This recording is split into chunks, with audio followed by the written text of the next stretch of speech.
하나님 말씀 같이 보겠습니다. 창세기 46장 28절부터 보겠습니다. 네, 46장 28절에서 34절까지 교독하겠습니다. 야곱이 유다를 요셉에게 미리 보내어 자기를 고센으로 인도하게 하고 다 고센 땅에 이르니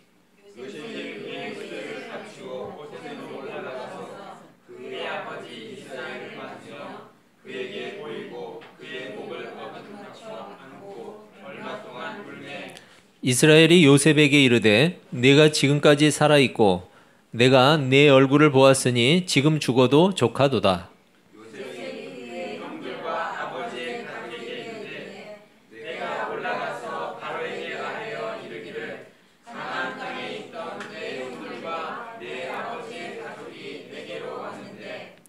그들은 목자들이라 목축하는 사람들이므로 그들의 양과 소와 모든 소유를 이끌고 왔나이다 하리니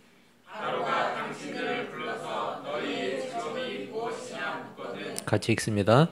당신들은 이르기를 주의 종들은 어렸을 때부터 지금까지 목축하는 자들이 온데 우리와 우리 선조가 다 그러하니이다 하소서. 애굽 사람은 다 목축을 가증히 여기나니 당신들이 고센 땅에 살게 되리이다. 아멘. 여러분 반갑습니다. 예, 인사 한번 하시죠. 예, 더운데 잘 지내셨죠? 예. 여러분 이제 비가 와서 더위가 한풀 살짝 꺾이니까 조금 살 것 같은데 그래도 아직은 좀 후덥지근하죠? 여러분 건강하게 보내시기를 바랍니다. 예? 아, 예, 맞아요. 갈수록 더 더운데, 네, 뭐 여름도 그러다 말겠죠, 뭐. 네, 그러다 가겠죠. 자, 우리가 계속해서 창세기에 나오는 요셉의 이야기. 사실은 이 요셉의 이야기를 정확하게 이야기하면 야곱 이야기예요. 야곱의 이야기. 요셉이 야곱의 아들이기 때문에 이 야곱 이야기 오늘도 같이 한번 이어가 보겠습니다. 요셉이 살아있다는 소식을 들은 야곱이 길을 떠나서 이집트로 향했어요. 그런데 야곱은 언약의 땅 가나안을 떠난다는 사실이 두려웠죠. 그런 사실을 잘 알고 있는 하나님께서 야곱에게 약속을 주셨어요. 우리가 지난번에 살펴본 것처럼 이집트로 내려가는 것을 두려워하지 말라고 말씀을 하셨죠. 그러면서 내가 너와 함께 내려가겠다. 그리고 바로 그곳에서 너의 자손을 번성하게 하겠다. 이런 약속을 주셨어요. 이렇게 하나님의 확정을 받은 야곱은 이집트에 있는 고센 땅으로 들어갔어요. 고센 땅.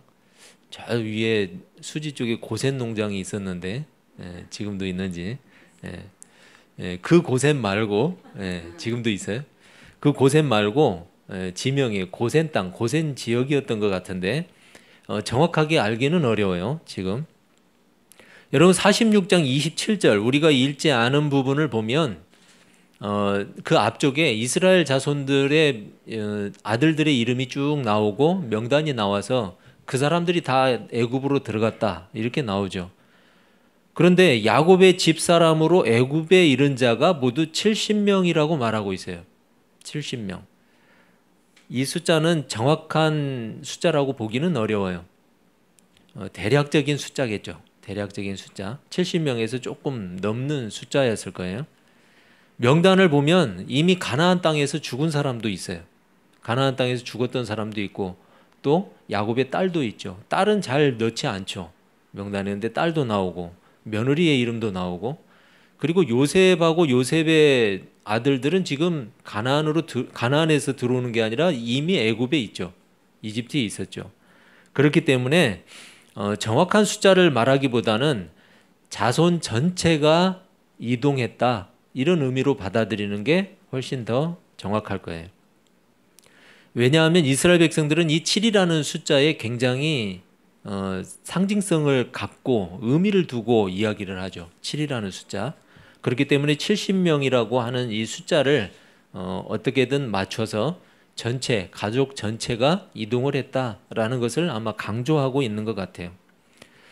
몇 명이 들어갔는가 이것도 사실 중요한 일이긴 하지만 이렇게 시작된 이스라엘 백성, 이렇게 적은 숫자로 시작했던 이스라엘 백성이 마침내 거대한 민족이 되었다는 것을 보여주기 위한 그러한 숫자인 것도 우리가 참고로 해야죠.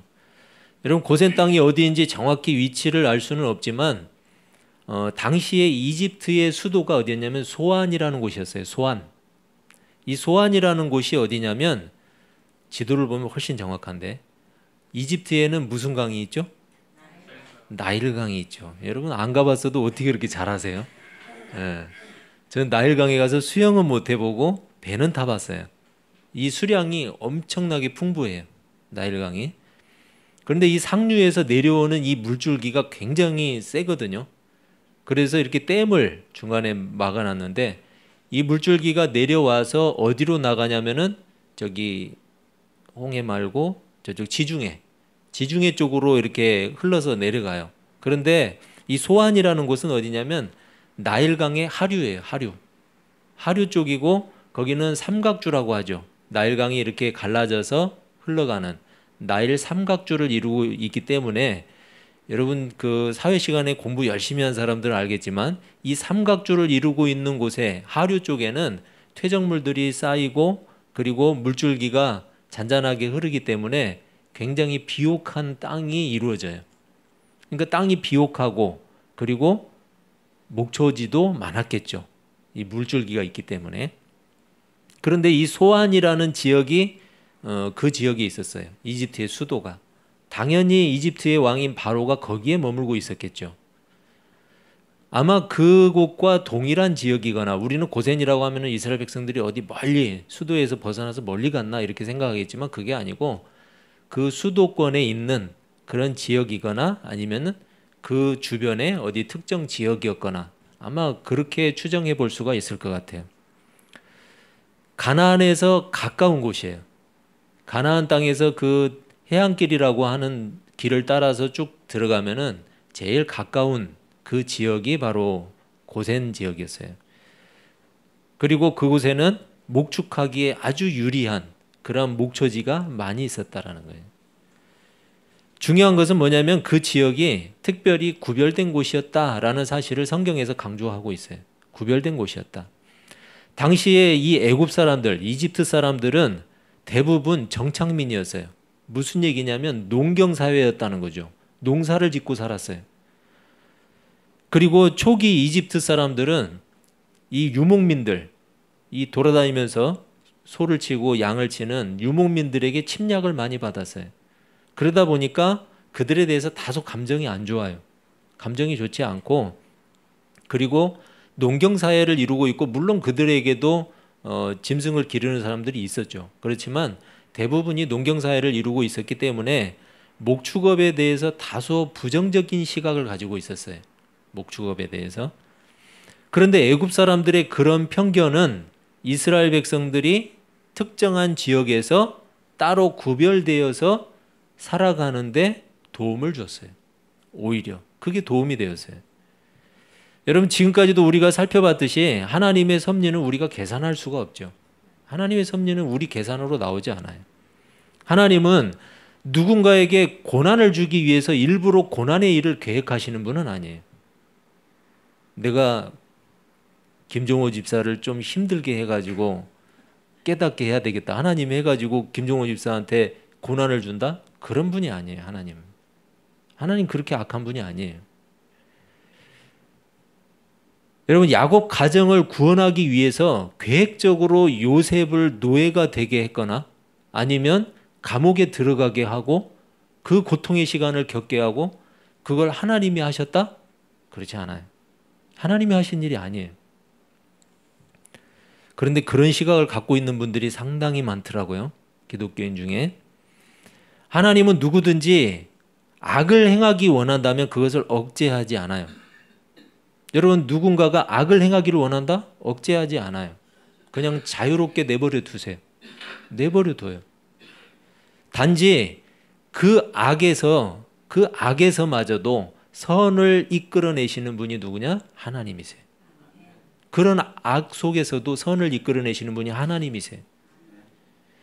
하나님이 자유로우신 분이기 때문에 하나님의 자유를, 하나님의 권능을 사용하시는 거예요. 여러분 그게 하나님의 섭리예요. 그렇기 때문에 하나님이 악을 조성하신다거나 누군가를 힘들게 한다거나 누군가를 치신다거나 이런 얘기는 맞지 않아요. 성경적이지도 않고 하나님은 그런 분이 아니에요. 야곱의 삶의 환경은 시시각각 변했어요. 하지만 야곱을 향한 하나님의 언약은 그 환경의 영향을 전혀 받지 않았어요. 그래서 우리가 의식해야 하는 것은 환경이 아니에요. 환경이 아니라 하나님의 언약이에요. 왜냐하면 환경은 변하지만 하나님의 언약은 변하지 않기 때문이에요. 우리가 의지해야 되는 건 언약이에요. 환경이 아니에요. 환경은 변해요. 여러분 오늘 갑자기 갑부가 되었다가 내일 갑자기 알거지가 될 수도 있는 거예요. 세상은 몰라요. 세상과 환경은 이렇게 수시로 변해요. 사람도 수시로 변해요. 그렇지만 우리에게 주신 하나님의 약속은 영원히 변하지 않아요. 여러분 우리가 지금 결말의 시간을 살고 있는 게 아니잖아요. 여러분 결말의 시간을 살고 계세요? 그렇다면 절망적이죠. 저는 계속 이렇게 살아야 되는데 이렇게 사는 게 어때서요? 좋은데.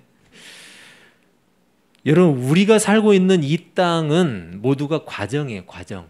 지나가는 거예요. 그래서 누군가 유행가에서 나그네 길이라고 했던 것도 맞아요.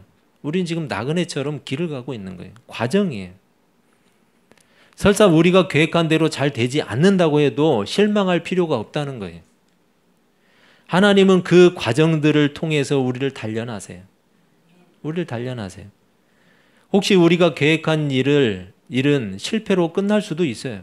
우리가 계획한 일 여러분 뭐 항상 성공하던가요? 실패할 수도 있죠. 하지만 우리를 향하신 하나님의 약속과 계획은 절대로 실패하지 않아요. 절대로. 따라서 우리는 어떤 상황에서도 하나님을 신뢰해야 돼요. 여러분 우리 실망하지 맙시다. 옆 사람에게 말해주세요. 실망하지 맙시다. 네, 하나님을 신뢰하세요. 여러분 하나님을 신뢰하는 사람은 실망하지 않는 거예요. 드디어 야곱과 요셉이 만났어요. 여러분 그 20년 동안 떨어져 있으면서 얼마나 아버지의 가슴에는 죽은 자식을 가슴에 품고 얼마나 가슴앓이를 했겠어요. 그리고 요셉은 집에도 돌아가지 못하고 아버지에게도 알리지 못한 상태에서 20년 동안의 그 처절한 고통의 시간을 보내면서 얼마나 서름에 눈물을 흘렸겠어요.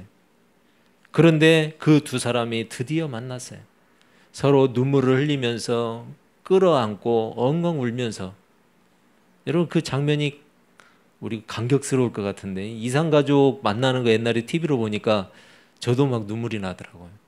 얼마나 그 형제 간에 아니면은 부모 자식 간에 보고 싶었겠어요. 간절했겠죠. 여러분 그동안의 고통과 서름이 다 녹아지는 그러한 눈물, 그리고 한편으로는 영광스러운 만남이잖아요. 지금 요셉이 잘 됐잖아요. 요셉이 영광스러운 자리에 있잖아요. 그런 만남에 얼마나 감격했겠어요. 먼저 우리가 생각해 볼 수 있는 것은 여러분 광야를 걷고 있는, 즉 고난의 시간을 지나고 있는 이스라엘 백성들이에요. 그들은 비록 고통스럽게도 느껴질 수 있는 그 광야를 지나가고 있지만 언젠가는 이 수고의 땀과 눈물을 씻으면서 영광스러운 시간을 맞이하게 될 것이라는 소망을 갖게 되었을 거예요. 여러분 요셉과 야곱이 만나는 이 장면을 이스라엘 백성들이 들으면서 어떤 생각을 했겠어요? 그래, 하나님의 언약은 멈추지 않는다. 변하지 않는다. 우리가 비록 이 힘든 광야길을 걷고 있지만 언젠가는 우리에게도 하나님이 영광스러운 감격의 날을 주실 것이다. 여러분 그런 소망을 갖게 되었을 거예요. 그리고 가나안 땅을 주시겠다는 그 하나님의 약속, 그것이 반드시 성취될 거라는 확신을 가지게 되었을 거예요. 요한계시록 21장 4절을 보면 모든 눈물을 그 눈에서 닦아주시니 다시는 사망이 없고 애통하는 것이나 곡하는 것이나 아픈 것이 다시 있지 아니하리니 처음 것들이 다 지나갔음이러라. 여러분 이 세상을 살아가는 우리 역시 고난과 고통의 시간들이 있어요. 그럼에도 불구하고 우리는 이 땅의 삶을 위해서 최선을 다해야 돼요. 왜냐하면 이 땅의 시간은 길지 않아요. 이 땅의 시간은 잠깐이에요. 순간이에요. 그리고 이 땅은 끝이 아니에요. 신자들에게 하나님의 나라가 약속되어 있어요. 그리고 그 약속은 반드시 이루어질 거예요. 그때가 되면 하나님은 우리의 모든 눈물을, 수고의 눈물을 닦아주실 거예요. 따라서 우리는 과정으로 주신 이 땅에서 최선을 다해야 돼요. 어떤 경우라도 절망하거나 포기해서는 안 된다는 거예요. 왜냐하면 끝이 아니니까. 하나님이 주실 영광의 나라가 기다리고 있으니까. 로마서 5장 3절 4절은 이렇게 말씀해요. 우리가 환난 중에도 즐거워하나니 이는 환난은 인내를, 인내는 연단을, 연단은 소망을 이루는 줄 알미로다. 여러분, 우리에게는 고난의 시간, 연단의 시간도 기쁨일 수밖에 없는 게 왜 그러냐? 우리에게는 그것을 통해서 소망을 얻게 한다는 거예요. 야곱과 요셉은 철저하게 하나님을 경험한 사람들이었어요. 고통스러운 시간 속에서도 반드시 약속을 이루시는 하나님, 또한 모든 것이 무너지고 끝나버린 절망 속에서도 또다시 기쁨을 얻게 하시는 하나님을 경험한 사람들이에요. 여러분, 이들이 얼마나 어려운 가운데 많이 처하고 위기 가운데 많이 처했어요. 그 가운데서도 하나님은 건져주시고 또 살펴주시고 지켜주시고 지금까지 이끌어주셨잖아요. 그런 하나님을 경험했던 사람들이에요. 야곱과 요셉이라는 사람. 여러분, 하나님을 경험한 사람은 절망하지 않아요. 하나님을 경험한 사람은 절대 포기하지 않아요. 약간 실망스러울 수는 있어요. 실망스러워할 수는 있어요. 하지만 곧바로 다시 일어서요. 왜냐하면 하나님의 선하심을 믿기 때문이에요. 여러분, 이 땅은 과정이에요. 이 땅은 과정이에요. 결말이 아니에요. 끝난 게 아니에요. 다소 실망스러운 부분이 있을지라도 아직 끝나지 않았어요. 오히려 고난의 시간을 통해서 비로소 하나님을 바라보게 된 것뿐이에요. 여러분, 고난이 올 때 하나님을 보게 된 것뿐이에요. 그걸로 끝이 아니에요. 그렇다면 이제 우리가 해야 될 일은 믿음을 보일 차례예요. 여러분, 믿음을 보여야 돼요. 여러분, 옆 사람에게 얘기해 주세요. 아직 끝나지 않았습니다. 믿음을 보입시다. 네. 하나님 앞에 믿음을 보여야 돼요. 왜요? 아직 끝나지 않았으니까. 야곱은 이집트로 내려오면서 기르던 양과 소를 모두 끌고 왔어요. 요셉은 그런 사실을 이집트 왕인 바로에게 말하겠다고 이야기하고 있어요. 그리고 바로에게 그들의 직업이 목축업이라는 사실도 밝히라고 말해요. 왜냐하면 그래야만 목초지가 풍부한 고센 땅에 거주할 명분이 생기기 때문이에요. 안 그러면 다른 땅을 줄 수도 있잖아요. 하나님은 야곱의 가정을 보호하는 보호자로 요셉을 세우셨어요. 이스라엘을 거대한 민족으로 성장시켜야 하기 때문이에요. 그 배경들을 다 하나님이 마련하시는 거예요. 그리고 그들의 신앙이 변질되지 않고 유지되어야 되기 때문에 따로 구별된 땅에 하나님이 거주하게 하세요. 하나님은 하나님의 백성들이 구별되기를 바라세요. 구별되기를 바라세요. 그래서 그 땅의 문화와 종교적인 영향력을 막아주신 거예요. 이스라엘이 거대한 민족으로 서는 것만이 목적이 아니었어요. 여러분, 거대한 민족 숫자만 불어나는 게 무슨 의미가 있겠어요? 하나님을 바르게 섬기는 구별된 하나님의 백성을 세우는 것이 궁극적인 목적이었어요. 구별된 하나님의 백성. 어떤 고난의 시간을 지나면서도 참된 하나님의 백성이 되기를 즐거워하는 사람. 어떤 악조건 속에서도 하나님의 말씀을 끝까지 신뢰하고 따르는 사람. 바로 하나님의 거룩한 백성을 원하신 거예요. 먹을 것이 없는 광야일지라도 하나님의 백성 되기를 포기하지 않는 사람. 마실 물이 없어서 목이 타들어가도 하나님을 신뢰하는 마음을 절대로 접지 않는 사람. 여러분, 우리 모두가 그런 사람 되시길 바랍니다. 아멘. 내 뜻대로 잘 안 될지라도 원망하거나 불평하지 않는 사람. 일주일 중에 하루만 거룩한 사람이 아니라 모든 날을 주일로 여기면서 거룩한 삶에 도전하는 사람. 내 안에 있는 죄로 인해서 슬퍼하고 아파할 수 있는 사람. 여러분, 그런 사람도 되시기를 바랍니다. 오래전에 나왔던 유행가인데, 유행가를 잠깐 한번 들어볼까요?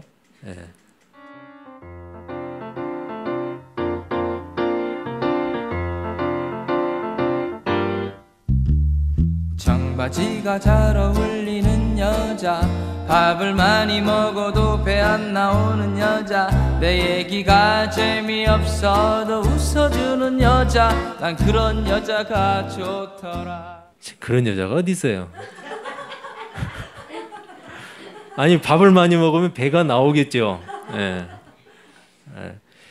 그 뒤에 보면 김치볶음밥을 잘 만드는 여자, 웃을 때 목젖이 보이는 여자, 내가 돈이 없을 때에도 마음 편하게 만날 수 있는 여자. 이 도적이네. 멋내지 않아도 멋이 나는 여자, 껌을 씹어도 소리가 안 나는 여자, 뚱뚱해도 다리가 예뻐서 짧은 치마가 어울리는 여자, 난 그런 여자가 좋더라. 이런 유행가가 있었어요. 그런데 반전은 그 뒤에 이제 여자가 부르죠. 여보세요, 날 좀 잠깐 보세요. 희망사항이 정말 거창하군요. 그런 여자한테 너무 잘 어울리는 난 그런 남자가 좋더라. 이게 반전이죠. 여러분, 소위 하나님을 믿는다고 하는 기독교인에게도 희망사항들이 참 많아요.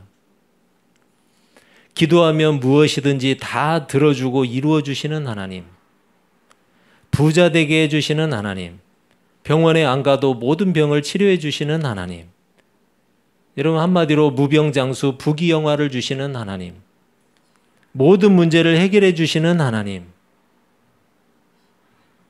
이 땅을 살아가는 우리가 충족시키기를 원하는 희망사항들이에요. 여러분, 그거 원하지 않는 분 계세요? 문제는 신앙생활의 목적이 그런 희망사항에 국한되어 있다는 사실이에요. 거기에 딱 갇혀 있어요. 하나님 나라의 백성으로 살기보다는 이 땅의 가치들만을 욕심내는 사람이 더 많다는 이야기예요. 하나님이 이러시지 않을까요? 얘야, 날 좀 잠깐 보거라. 희망사항이 정말 거창하구나. 그런 희망사항 다 이루어주고도 전혀 아깝지 않은 난 그런 자녀가 좋더라. 하나님이 그러시지 않을까요? 그런 네가 가진 희망사항 다 이루어져도 전혀 아깝지 않은 사람. 기도의 응답이 자신의 생각과 달라도 순종하는 사람. 돈이 없어도 하나님을 절대로 배신하지 않는 사람. 고난과 고통의 시간 속에서도 하나님을 더욱더 의지하는 사람. 이해할 수 없는 문제를 만나도 하나님의 섭리를 신뢰하는 사람. 하나님이 침묵하셔도 절대로 원망하지 않는 사람. 눈앞의 이익이나 쾌락보다 하나님의 명예를 더 중요하게 생각하는 사람. 여러분, 이런 것들이 하나님의 희망사항 아닐까요? 난 그런 자녀가 좋더라. 여러분, 그런 사람을 구별된 사람, 하나님의 백성이라고 말해요. 구별된 사람. 하나님은 바로 그런 구별된 하나님의 백성을 찾고 계세요. 그래서 때로는 고난을 허락하세요. 이해하기 어려운 시간과 환경도 허락하세요. 고센 땅이 이스라엘 백성들에게는 기회의 땅이었어요. 하지만 또 다른 측면에서 보면 연단의 땅이었어요. 연단받는 땅이었어요. 수많은 신앙의 유혹과 절망의 시간들 속에서도 거룩한 백성의 신분을 지켜야 했어요. 여러분, 이스라엘 백성들이 그 땅에서 신앙을 지키는 게 쉬웠을 것 같아요? 요셉을 아는 왕이 죽었을 때, 죽고 없을 때, 이제 요셉을 모르는 왕이 세워져요. 우리가 출애굽기를 보겠지만 요셉을 알지 못하는 왕이 세워졌을 때 이스라엘에게는 시련과 고난이 시작돼요. 이스라엘 백성들에게. 그들이 그 가운데에서 신앙을 지키는 게 쉬웠을 것 같아요? 쉽지 않았을 거예요. 여러분, 이스라엘은 하나님만 바라보는 훈련을 시킨 거예요. 그 시간을 통해서. 여러분, 우리에게 이 땅이 우리의 거룩한 신분을 지켜야 하는 연단의 땅이에요. 여러분, 이 땅을 살아가는 게 쉬워요? 더군다나 믿음으로 사는 게 쉬워요? 쉽지 않아요. 어떤 상황, 어떤 환경 속에서도 거룩한 하나님의 백성으로 사는 일을 절대로 포기하지 않는 사람. 오히려 그것을 기뻐하고 즐거워하는 사람. 그것이 우리의 희망사항이 되시기를 주의 이름으로 축원합니다. 기도하겠습니다.